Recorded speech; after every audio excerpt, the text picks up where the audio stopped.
All right. So, welcome, citizens, and welcome to the Venture Origins podcast. We're interviewing the leader of Empyrean Shores, Thalimet. I hope I got that correct. You got So let's get started here. If you could just give us some general information of about your org to lead off with, please.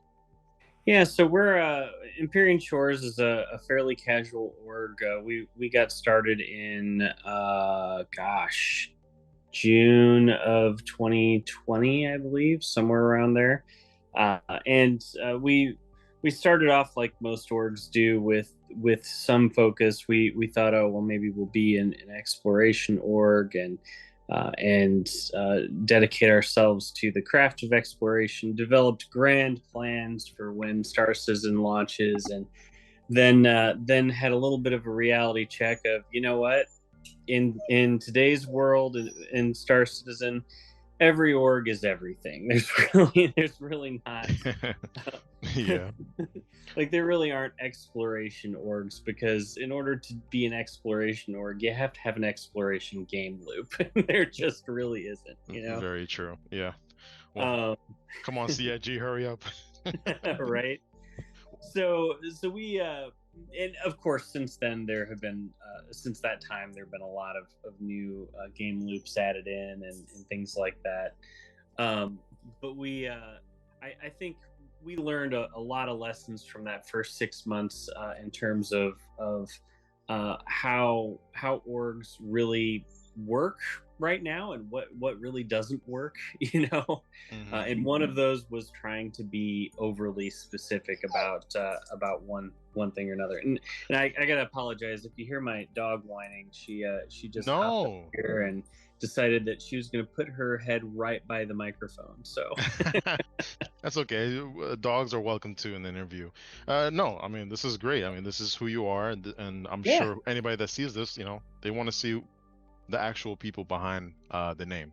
And actually, that leads me to the next question. What is specifically the scope of operation? Like, what do you guys want to focus on specifically, if I may? I think in the end, um, we would like to be an exploration based org, Hmm. that's out there, in kind of the outer reaches of the Star Citizen worlds, and exploring, finding new resources to exploit, etc. Um, and all of the logistics and protection and things like that that come along with that. But in the interim, I would say that we're a pretty generalist organization. We've got folks who are hardcore into PvP. We've got folks who are hardcore into bounties. We've got people who are industrial minded. We really dip our toes in a little bit of everything. There's not really an event or anything that happens in the Star Citizen universe that we're not engaging in and having fun with. I Uh, see. we've had nights where we've been like, all right, guys, we're gonna get ourselves into prison and learn how to escape. And we've had other nights where we've been like, well, we're gonna go hunt people tonight. you know And how long have you all played together? I mean, have you played together before Star Citizen, or was it just in July of 2020 that you've pretty much came together and So played? I came from a game that you may have heard of and others may have heard of, called Eve Online. Um, Oh yes. I spent a little bit over a decade there. I started in Eve Online in 2009. And I did bring a couple of folks from Eve with me over here. So some of us have been playing together for some time. But I would say the vast majority of the people in the org, we met. I met here through just hanging out in global chat, through rescuing people, through playing the game. Hmm. And there's a lot of reasons, I would say that that's the case. There's a few things that, trying to bring people over from a game like Eve makes it really difficult. And one of which is the regions, right? Hmm. In Hmm. Eve, it's a global game, right? You've got you very rarely have a US based org or a EU based org. Usually you have people from all over the world playing together, right? Right. And so when you say, hey guys, well, why don't y'all come explore this game? And half of your people are like, well, the best servers for us are the EU, and half of them are like, well, the best servers for us are the US. It puts a little bit of a barrier to actually having people play together and keeping that player base together. So Oh, that actually brings up another good point then. How do you plan on balancing, domestic and international players within your org? Are you planning to have rotations? Uh, do you want to set fleets that are, separate from your domestic fleets, in the real world? Or how are you planning on going about that? um so so I think there's uh, a lot's going to depend on how exactly they end up implementing everything from uh, org based ships to things like uh, what happens to the Idris when the owner logs off. Like That is, there's I've come across that a lot of people ask that. Yeah. there's so much we don't know that makes it virtually impossible to really plan for the future. For instance, just to give you a couple of hypotheticals, let's say the mechanics that are being implemented today with bed logging exist in perpetuity. Let's say that they don't make any meaningful changes prior to launch with how that works. Well, so if an owner first off, only the owner can bed log, and only if nobody else is on the ship, right? Which Right. means that if you want to have a um, any kind of a persistent fleet, that fleet is going to have to be based at a station, or everyone's going to have their own ships hanging out, right? Right. In which case, you have a really hard time making any kind of a persistent fleet that's not based around a location where that can spawn and despawn. Now, uh, hold on just a second. Sure. Yep. No problem.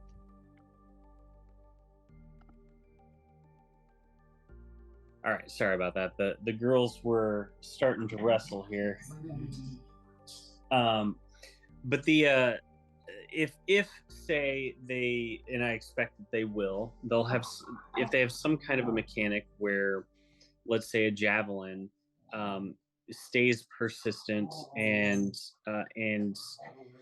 people are able to bed log in and out of that at will. Let's say that Okay. if that becomes the mechanic that gets implemented, then you'll almost certainly have to have an international coalition, right?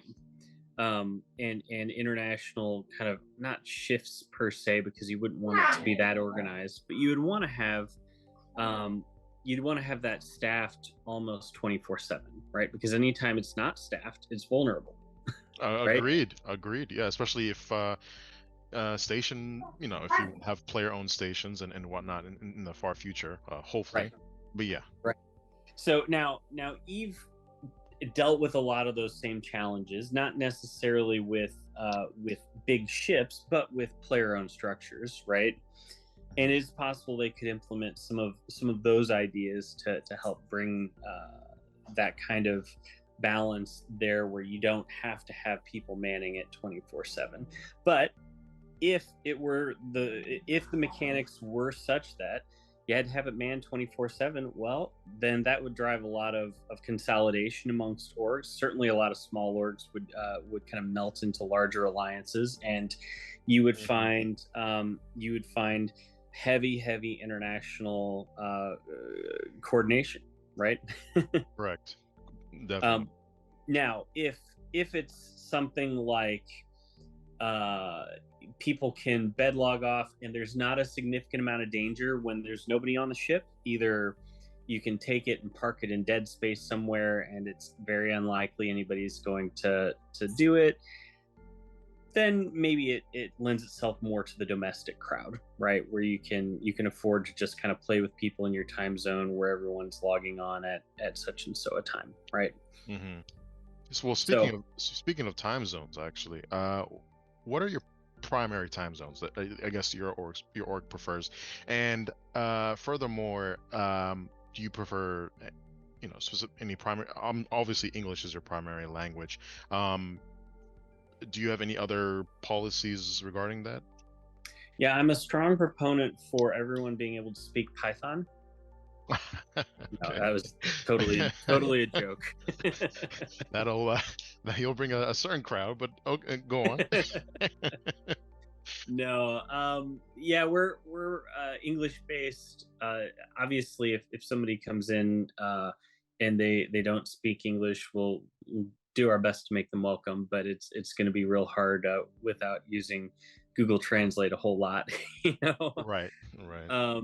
in terms of our time zones, we've got people pretty much all across the U.S. So we've people tend to be active from early afternoon my time and Central Time to gosh, sometimes 1 or 2 in the morning. Hmm. Um, I would say that our org, we're uh, the last 3-ish months have been an outlier for most orgs, at least most orgs that I've talked to in terms of activity. But we I don't know if you've seen this in your org, but it's been pretty dead the last few months. Oh Wow. yeah, oh yeah, yeah. Well, A first-hand account of that, definitely. What are the requirements to join your org? don't be a dick, Okay, or I or at share the. least or at least if you're a dick, be funny. I guess I don't know. We've got a pretty diverse crowd. I generally are as long as long as people can be respectful and play a good game and not be cruel, it usually pretty welcome. We do have an 18 plus policy. We discovered in our first 6 months of existing that pretty much any time somebody underage joined us, things got far more chaotic than they did otherwise. So it wasn't too long before we recognized the pattern and like, okay, I think we've got to make it an 18 plus org, which I share the same sentiments. I agree with that wholeheartedly. Yeah. yeah, which when people learn, they're like, well, gosh, you guys must have like porn channels and stuff like that. And I'm like, no, no, we're actually a relatively tame group. Like we don't share a bunch of smut or anything like that. We just Would you say everything is more chaotic with underagers, you know? so? I guess yeah. Would you say it's more of a maturity thing? Yeah, it Yeah. is 100%, 100%. So, and I'll tell you a story from one of. I'm not going to tell any stories about my org from it because I think I think that the people would know exactly who I'm talking about, and it'll be a little bit easier if I mask stories from other orgs. Oh, but hey, no worries. Yeah. but one org I know had a situation where they're running an op and this kid just decided mid op that he wanted to go and do something else on his own, right? Oh. So they were like, all right, go for it. So he did. He went out and did it and went on his own, and then afterwards was upset that they didn't share the profits from the op with him. You know, Oh, there was one of those one players. of those, and it's like, but you didn't participate. You decided to go off and do your own thing. You know. That's when you take him to one of the moons and drop him in a cavern or something. Right. Right. So, as a new player joining your org, what can they look forward to in terms of activity if they were to join today? I mean, I know we're in between patches, but Yeah, I mean, generally. So generally speaking, we like to balance structured activities with just casual play. Most nights we're just casually playing. People are doing their own thing. People are oftentimes on Discord with each other and just kind of hanging out. Um, from time to time, that spins into really insane stories about usually involving one or more people ending up with a crime stat for some reason and going off across the solar system and trying to fix that. But I would say it could be a mix between PvP, expecting PvP events, expecting industrial stuff. Certainly with 319, we're all excited about bringing back our moles into action and doing some mining ops together. Certainly, this patch, we're probably going to see a decent number of salvage opportunities to get people the chance to play around on the reclaimer, learn the different roles, and really have a lot of fun. I would say if there was any particular signature thing that we do, or at least have done in the past, and we'll be bringing back in the future, it would be our multi-crew role training. We take a lot of pride in, particularly with the 890 jump and the Carrick, going through and teaching people the different roles that are going to exist now and will exist in the future on those, learning how to repel boarding attacks and ultimately a little bit of boarding as well, right? How to board ships like that, and honestly now in 3.18 that's all the more important, right? Because soft death means that those things are going to be much easier to board and something that you're going to have to defend against more. Correct. And I agree. And being prepared is key in this game, especially with players that want to either hog all the loot or when they want to be solo players. They're gonna quickly find out that it's lonely, really lonely by yourself. Yep. So, by the way, do you guys plan on operating out of any particular star systems? I know this is all theory crafting, and pretty much anything can change from between now and when the game actually comes out. But do you plan on being nomads or basically being based out of a particular star system? And if you don't want to say just due to security reasons, I understand. Oh gosh, that's so many years in the future. If I accurately predict what our strategy is going to be now and accurately predict what system we're going to be operating out of, and somebody comes all the way back and digs this out to use against me like 5 years from now, bravo. Like, just preemptively, whoever came back to listen to this to figure that out, bravo. Like, I deserve whatever's coming to me at that point. But no, I think what we've talked, and this is going back a ways to some of our early days in discussions. What we've talked about is probably being quote unquote based out of one of the major systems, trade hub systems like Terra or Sol or something like that, and then having deployments of exploration deployments, right? Where we decide, hey, for the next couple months, we're going to primarily operate out of this sector of space and construct all of the logistics to get our supplies out there. Obviously, the protective services we need to stay safe, and get everybody moved out there, right? And then eventually, when that wraps up, when we've achieved whatever goals we had for that particular mission or that particular deployment, bring everybody back and regroup and figure out where we're going to go next, right? So it's kind of a hybrid between being based out of some place and kind of a nomad, if that makes sense. Oh, definitely. Especially with the limited, info that we have now, and Yeah. what could happen between, again, now and then. And obviously that's like that's well, so little, like, and actually that's one of the things that made us back off from even having a lot of these discussions. We had a lot initially, and then we kind of backed off from that. Was this idea that, hey, by the way, is this a PG podcast, or is this a I can say words podcast? Oh, freedom of speech. Okay. Yeah, we're So we were talking one day, and finally I was like, why the fuck are we talking about this? We have no idea right. what's gonna happen. It's Very fun few. though. It's fun, isn't It it? is, it is fun, but here's the thing that we ran into. We realized just through gaming with Eve that our member base, our leadership base, everything about the org is going to probably change 3 or 4 times between now and then, right?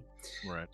Because people, a small core group of players in organizations like these tend to stay together for years, but most of the people on the periphery and even a lot of leadership just turns over, you know. So we're going to be a very different, we're already today a very different org than when we started almost 2 years ago, right? We're going to be a very different org 2 years from now. You know. Right.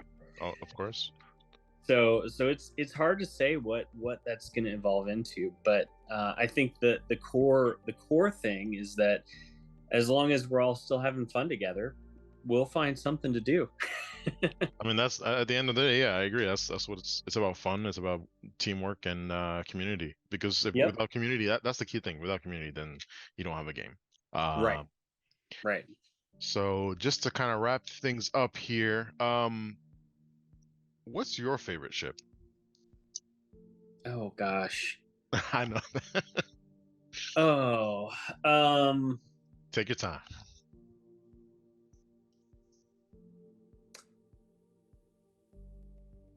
I would have to say, and this is purely because it was what drew me back to the game. I backed the game in 2014. I wasn't one of the original Kickstarters, but I paid attention pretty soon after. And what drew me initially to the game, and then what drew me back to the game when it came out, was the 890 jump. Um, I had never in all my years of gaming. Now I'm 36, so I'm not like, it's not like my years of gaming have been that long, right? But in all my years of gaming, I had never seen any piece of art in a game that could be mine like that. And when it, even when the concept came out in 2014, that was one of the things that led me to initially buy my Aurora pack.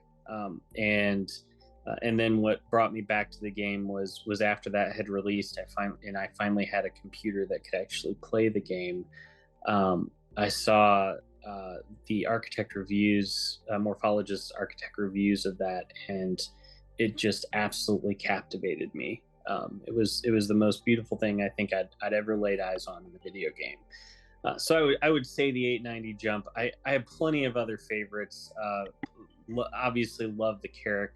Who doesn't love the Carrack, right? Um, the 400i is a fantastic ship, very underrated in my opinion, especially for casual multi-crew gameplay. If a lot of times people will take ships like that and they'll try to min max it and to go by what's the best, and say you don't necessarily need to be the best if you're good enough, you know. Mm-hmm. And also another ship that I think doesn't get as much attention as it deserves would definitely be the Eclipse. The designers at CIG just did a phenomenal job with the Eclipse. It's raining terror from to this day, and we don't really have many systems to combat the stealth. But No, we don't. But I don't think what they don't pay attention to is the design of the ship. The design is just gorgeous, you know. well, tell me what is gorgeous about it? What do you how do you see it? Like what is it? It's the sleekness of the design, the riffs off of what we know of real life stealth ships, things like the B-2 bomber, the I'm probably going to butcher all this because I'm not a real life military expert. No, nobody here is, so. But well, you'd be surprised. There are quite a few. Actually, Star Citizen is very popular in the military community. I've noticed. Well, then let me say, any vets that listen to this, please in the comments below, help us out if Thalimet gets anything wrong. Forgive us. But the parallels that it draws and inspiration it draws from real life stealth fighters and bombers that we have, they do a really good job of that. They do a really good job of capturing stealth in the design from the exhaust standpoint. They clearly wanted to make stealth with it not just a stats thing, which is what they could have done, right? They could have just said, stealth is going to be a stats thing. But they really wanted to make it hard to see when it's flying up towards you, and it is hard to see when it's flying towards you. Yeah, it probably will come up as like the crosshairs of a bumblebee or whatnot. I mean, you wouldn't. Right. And then next thing you know, you're in jail or whatnot. And So okay, yeah, go ahead. I could rant. I love I love ship design, and so I could rant for hours on ship design in Star Citizen. well, hey, that's more of an incentive for people who like ship design to join you guys, and you Yeah. guys can talk into the wee hours. So essentially you like putting fear in people's hearts with the Eclipse, and then to quote Goodfellas with the 890 that you admired, you're pretty much we have an aristocrat here. So I would like to say that I'm some fancy aristocrat, but the truth is I just like hanging out and having fun with people. well, there you go, folks. He's an aristocrat, and he likes putting fear in people's hearts. So he's trying to, I guess, adorn, if you will. Hence the leader of Empyrean Shores. Just to wrap things up here, where can our, fellow citizens, new players, find you guys? Websites, socials. Go ahead. Yeah, so our Discord is I'm sure you can put a link to it down below or whatever it is that you do. But our Discord is, let me get the invite here for you.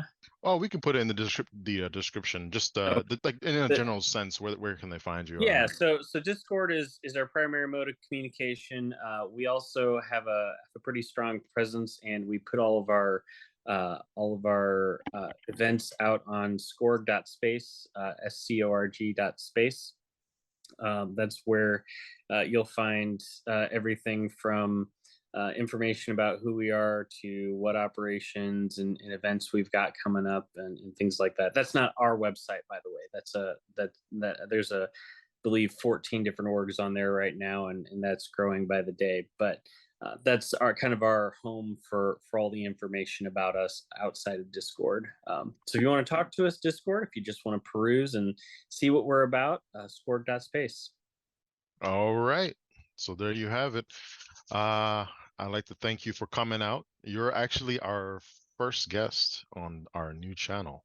Nice. So, for everyone watching, thank you for joining us. Our org is VentureOrigins. If you want to showcase your org, give us a shout out. Our Discord is in the About page on our YouTube. Any last comments, words, sentiments? And go. The floor is yours. I would say be kind to CIG. Like, we all love